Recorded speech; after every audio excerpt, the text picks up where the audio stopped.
A person who thinks all the time has nothing to think about except thoughts. So he loses touch with reality and lives in a world of illusions. By thoughts, I mean specifically chatter in the skull, perpetual and compulsive repetition of words, of reckoning and calculating. I'm not saying that thinking is bad. Like everything else, it's useful in moderation. A good servant, but a bad master. And all so-called civilized peoples have increasingly become crazy and self-destructive because through excessive thinking they have lost touch with reality. That's to say, we confuse signs, words, numbers, symbols, and ideas with the real world. Most of us would have rather money than tangible wealth, and a great occasion is somehow spoiled for us unless photographed. And to read about it the next day in the newspaper is oddly more fun for us than the original event. This is a disaster. For as a result of confusing the real world of nature with mere signs, such as bank balances and contracts, we are destroying nature. We are so tied up in our minds that we've lost our senses. Time to wake up. What is reality? Obviously, no one can say, because it isn't words. It isn't material, that's just an idea. It isn't spiritual. That's also an idea, a symbol. Reality is this.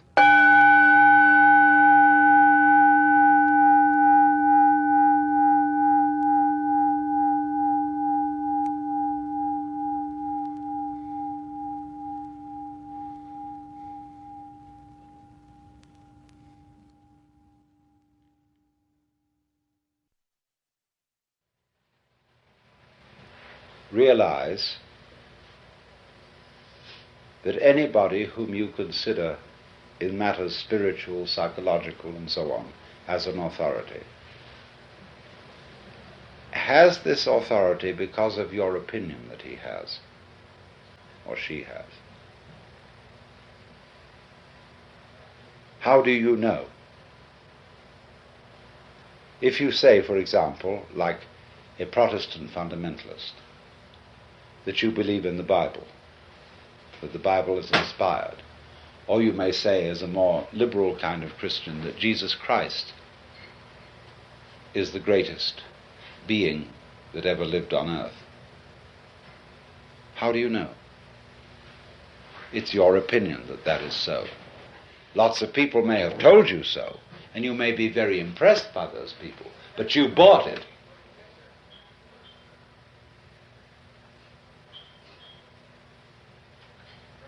And so, therefore, if you say, well, I would like to become like that, that's an expression of the way you are.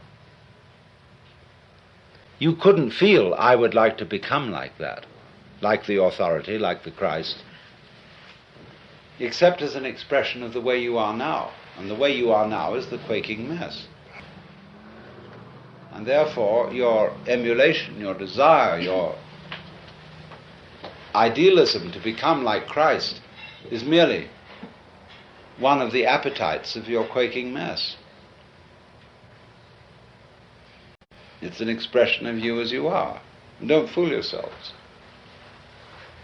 I'm not trying to put you down by talking about the quaking mess. The quaking mess may be, in fact, something very, very natural. The way we are, the state of affairs, and we shouldn't be ashamed of it. I'm not ashamed of it. I've told you of it frankly.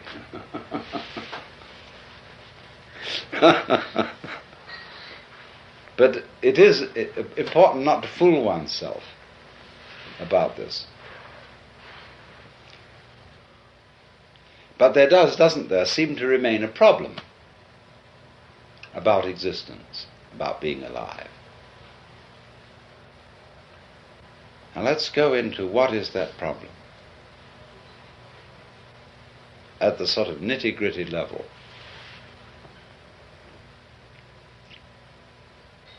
Very basic in our thinking is that we, as it say, one must live. We need to survive, to go on. We need, therefore, money for food, for this, that, and the other. We must go on. And we know that we're not going to get away with it for very long. That after a certain number of years we're going to die. The thing is going to end. The thing that we call I is going to be as it is in sleep. Deep sleep with no dreams.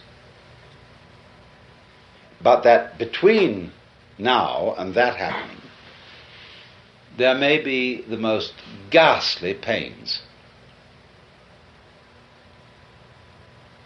Not only perhaps the pains of physical disease, or being wounded, or hurt, but the pains of worrying about our failure of responsibility to people who depend on us. And we suffer other people's suffering simply because we're sensitive and have imagination and participate in their sufferings, and our adrenaline and our chemicals respond simply by imagination to the sufferings of other people. And what about that?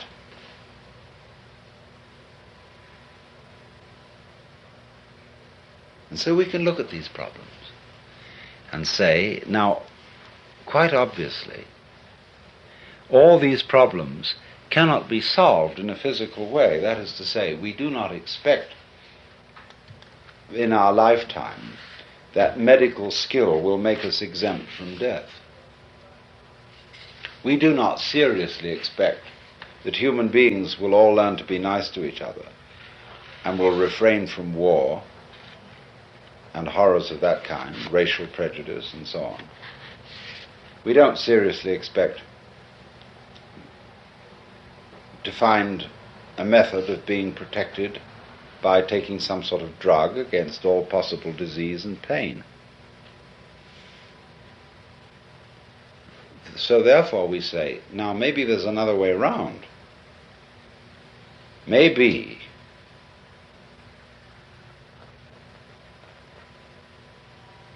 that instead of solving these problems at the technical level, we could solve them at the psychological and spiritual level by so disciplining ourselves, by so doing something with ourselves, that we wouldn't be afraid of it anymore. And so, in accord with that motivation, we seek out spiritual teachers, psychological teachers, this, that, and the other. Could we somehow be made over so that we don't worry about the quaking mess by a spiritual discipline or whatever? And you see, if you examine that this wanting to overcome the quaking mess and not have it anymore, that precisely is the quaking mess.